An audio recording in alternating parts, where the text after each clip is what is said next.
Tonight, calls to strip Barnaby Joyce of the water portfolio after his comments on reports of corruption and water theft. And a young boy lucky to be alive after a drugged driver ploughs into a playground. This is Southern Cross News with Tim Hatfield. Good evening, but first tonight a fire broke out in Whyalla Stewart over the weekend, destroying 2 sheds and 2 cars on one property before spreading to the roof of another house. The blaze was believed to have started in a pine tree on Bastion Crescent on Saturday afternoon before spreading to a pile of timber. The fire then spread to the sheds and the cars. 16 firefighters and 4 fire trucks were on the scene and contained the fire within an hour. Amateur vision from the scene shows neighbours watching on. The total damage bill is expected to be around $25,000. The MFS says the cause of the blaze is being considered and investigated, and they say it is suspicious. Police are currently investigating the incident. And fire has ripped through a house in Broken Hill last night, leaving the property completely destroyed. Firefighters were called to the house on Wills Street near Theatre 44 just after 8 o'clock after a passing motorist spotted the house alight. The vacant property suffered extensive fire and smoke damage. The cause is still unknown, however. Neighbours say they believe a squatter had been living at the house, but she hadn't been seen there recently. No one was injured. There are increased calls for the Deputy Prime Minister Barnaby Joyce to be stripped of the water portfolio following his comments about the investigation into the Murray-Darling Basin Plan. The Deputy PM was recorded rubbishing last week's Four Corners report into water theft from the Darling River, saying it's part of a campaign to take more water away from northern irrigators. Last Wednesday, the Deputy Prime Minister likened the alleged Darling River water thieves to cattle rustlers and said the law should be enforced. One day later, at a gathering in Victoria, his honesty was brought into question after he said he had given water back to agriculture through the Murray-Darling Basin Plan. We've taken water, put it back into agriculture, so we can look after you and make sure we don't have the greenies running the show, basically sending you out the back door. And that was a hard ask. The Deputy Prime Minister, who was also the Minister for Water and Agriculture, said last week's Four Corners report is part of a radical green movement to take more water away from northern irrigators and create a calamity. You know what that's all about? It's about them trying to take more water off you, create a calamity for which the solution is they're going to take more water off you, shut more of your towns down. The Deputy Prime Minister's comment has increased calls at local, state and federal levels for him to be stripped of the water portfolio. Barnaby Joyce as Water Minister is a disaster for the management of the Murray-Darling Basin and for South Australia. While Barnaby Joyce remains Water Minister, we can have no hope or confidence that the federal government will be acting in the best interests of the river, the best interests of the environment and the best interests of those living downstream. I don't know if he realises, but when he's talking about water and not giving it to the greenies, he's actually saying something like, I don't really care about those communities along the river. The New South Wales opposition says Joyce's comments further the need for a formal inquiry into the allegations made in the report, and a review conducted by the state government is not good enough. Yeah, the New South Wales government can't be trusted to investigate themselves. They've shown time and time again that when there's been compliance or enforcement, they've shut down any kind of inquiry to get to the bottom of this. Patrick Reinke, Southern Cross News. A man faced the Port Pirie Magistrates Court today for crashing his car into a playground on Halliday Street. A police patrol spotted an unregistered and defective car just after 5 p.m. yesterday and signalled for the driver to pull over. Instead, the man took off at high speed, crashing into a fence on Gordon Street before he ploughed through the metal playground fence. What I heard is a loud noise coming down the road, and then all of a sudden there was a screeching of the brakes and a sudden thump. I jumped out of me chair, out of me wits, ran out to the front door and seen a car parked in just over the back over here, stuck. And the driver narrowly missed a child who was playing on the equipment at the time of the incident before fleeing the scene. That's the part that really got me, was there was a kid involved and he just jumped out of his car and just runs away. Nah, not in my books. He was later caught hiding in a nearby property and tested positive to methamphetamine. He's been charged with multiple driving offences as well as trying to escape police custody and resisting arrest. The Port Augusta Council is conducting an audit of its signage in the hopes of improving the city's visual appeal. Yet there's questions about who foots the bill for controlling the weeds, as some signage is on state government roads. Signs that things need to be tidier. Mayor Sam Johnson says Port Augusta Council is tackling the appearance of its signage. It might be something like a keep left sign that's a bit bruised and battered or whatever, and when you stop and look at it, it just doesn't have that nice appeal to it. The council is conducting an audit of signs around the city as a part of the $3 million asset management plan in this year's budget. It's a relatively cost-effective exercise, but it's just about keeping things looking neat and tidy. It's no different to around the home. You want to keep the house looking nice. Every so often you paint it to keep it fresh and looking well. While council wants to control weeds around certain signs, some areas fall on state government land, and the Department of Planning, Transport and Infrastructure says it only cuts them for safety. The Port Augusta Council says ratepayers don't want to foot this bill. The state government work to a height and what they deem a safety standard in terms of their weeds, which we think is primarily unfair, because I'm pretty sure if you drive down Prospect Road in Prospect, you don't necessarily see weeds kept to a height, you actually see them being completely removed. So Mayor Johnson says council will be negotiating with the department about the weed control in coming weeks. I don't expect any major pushback, and I appreciate they've got guidelines and policies and things in place, but we also know that guidelines and policies can change too. Amelia Simpson, Southern Cross News. 3 people are awaiting a court date after their arrests in a drug bust in Wallaroo last week. Police stopped a car for a traffic stop and say inside they found a stash of ecstasy tablets, methamphetamine and cash. 2 women aged 29 and 26 were charged, one of them also facing a weapons charge. Police say subsequent searches at homes connected to the pair also led to the discovery of stolen property. A 35-year-old man has been charged in connection to that discovery. The trio is set to face court in September. Well, stay with us. Still to come in tonight's local news, taking the cake, a Port Pirie baker's chocolate treat named the best in the state. The details ahead.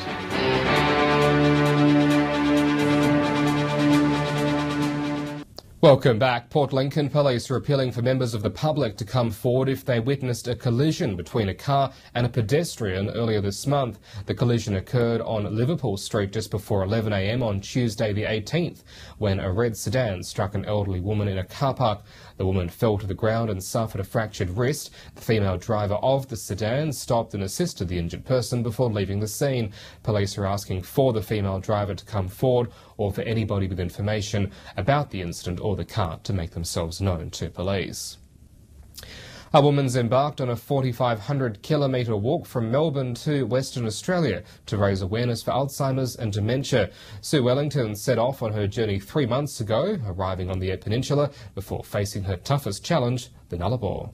It's a walk to remember in the hopes of spreading awareness for those who suffer from losing theirs. 55-year-old Sue Wellington has embarked on a journey of a lifetime, trekking from Melbourne to Geraldton in WA. Her mission to raise enough money for a research grant for Alzheimer's and dementia, a cause that's close to her heart. I was really struck by how important finding a cure for Alzheimer's is. Sue's family is one of many dealing with the effects of dementia. Nearly 500,000 Australians live with the disease, and without a medical breakthrough, that number could double in the next few decades. Sue's walk receiving plenty of recognition. The response I've had from people all the way from Victoria all the way to now is just amazing and very humbling. Sue's journey has so far brought her to the Eyre Peninsula, a place with special meaning, her former home on a farm near Carcoo, just a short distance from her arrival in Port Lincoln. But there won't be time for a detour. Sue is determined to keep pushing on, sometimes with the assistance of locals. Complete strangers taking me in, giving me a bed for the night, feeding me.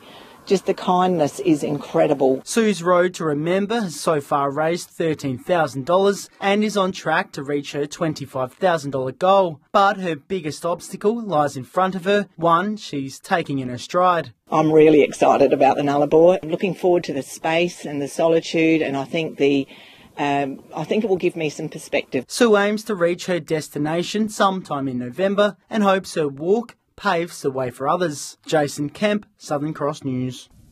The award-winning Baker Bears in Port Pirie have been rated the 6th best bakery in South Australia. And in a competition held in Adelaide, the bakery came first place for the best mud cake and is now selling the dessert to restaurants right around town. Baker Bears has taken out first place 2 years in a row with their famously delicious mud cake. This year we went back there again and we've taken out the first place again, and we put a few extra items in this year, so we got best sandwich loaf as well, so that's really good. There's about 50 different bakeries competing with about 400 different products to be judged. So. Taking 7 hours to design, the mud cake has a flour finish and a raspberry coulis in the middle. It's a nice, dense, rich cake, but then we'll also do some nice chocolate work on top, so it always looks very pretty.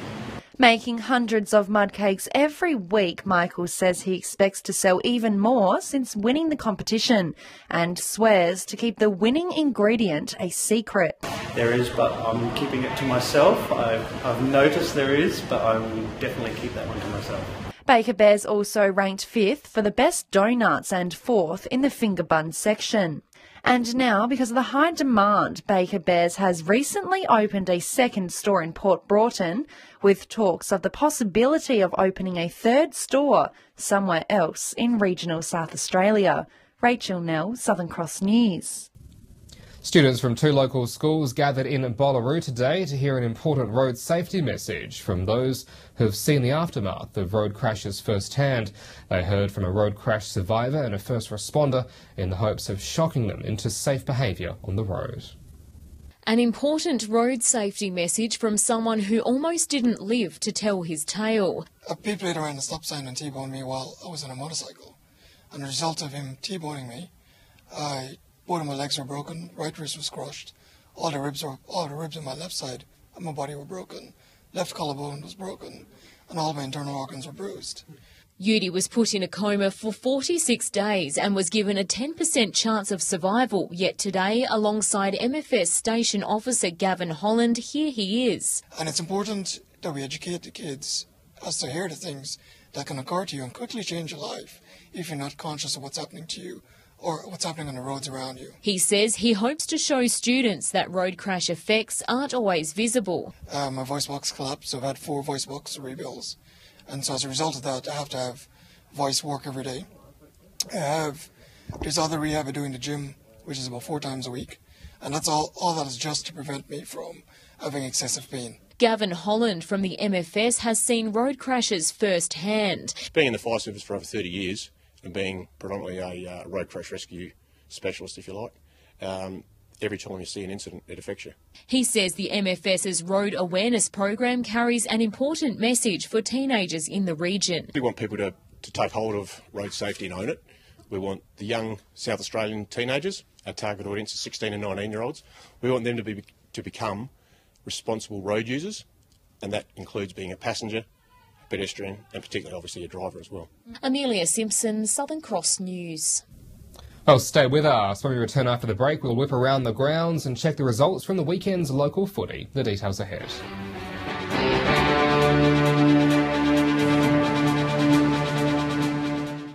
Welcome back. The 2017 Annual Fame Awards was celebrated over the weekend in Port Lincoln, with guests flocking to see some of the EP's best films. The awards showcased the finest local talent, with Gary Fisher clean sweeping the night with his stunning time-lapse entry.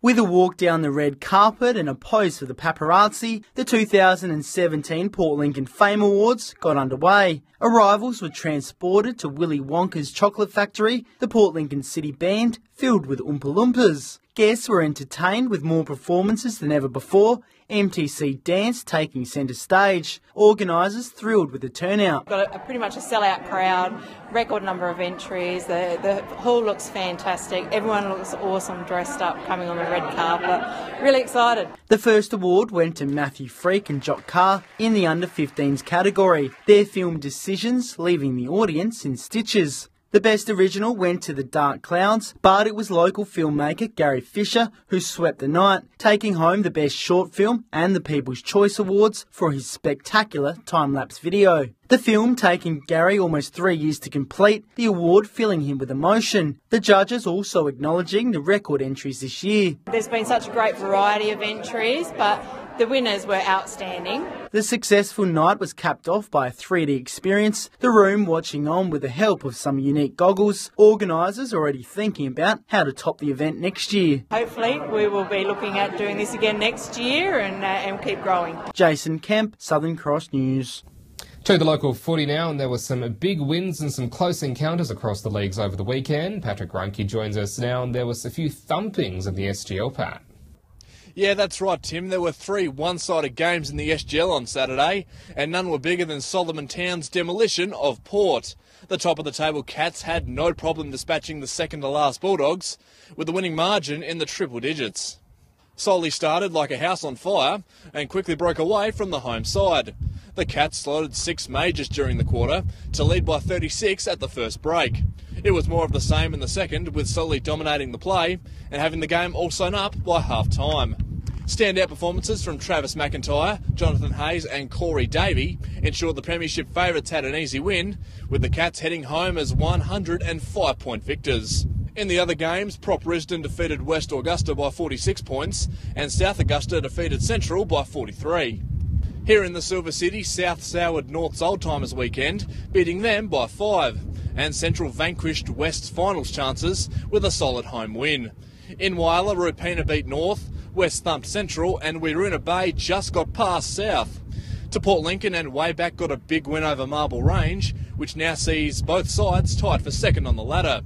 Mallee Park continued their undefeated season with a win over Lincoln South, and Tasman put up a great defensive effort to defeat Boston. Heading into the York Peninsula, and it was wins for Southern Eagles, Kadina and the Crows. The final game saw an inaccurate Baskerville get the better of Ardrossan. And finally, in the northern areas, BMW fell short against Southern Flinders, Crystal Brook unravelled Orroroo, and Broughton had an easy day at the office. So, Tim, a few solid wins around the leagues, but plenty of tight contests as well. And I'll be back tomorrow night to wrap up all the other sports from around the regions.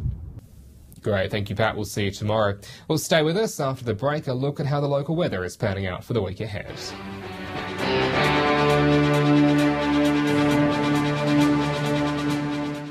Welcome back. Well, Broken Hill recorded its highest maximum temperature for July on record over the weekend. The temperature rose to 26.2 degrees at around 1:30 on Saturday, a day which also saw wind gusts of up to 76 kilometres an hour.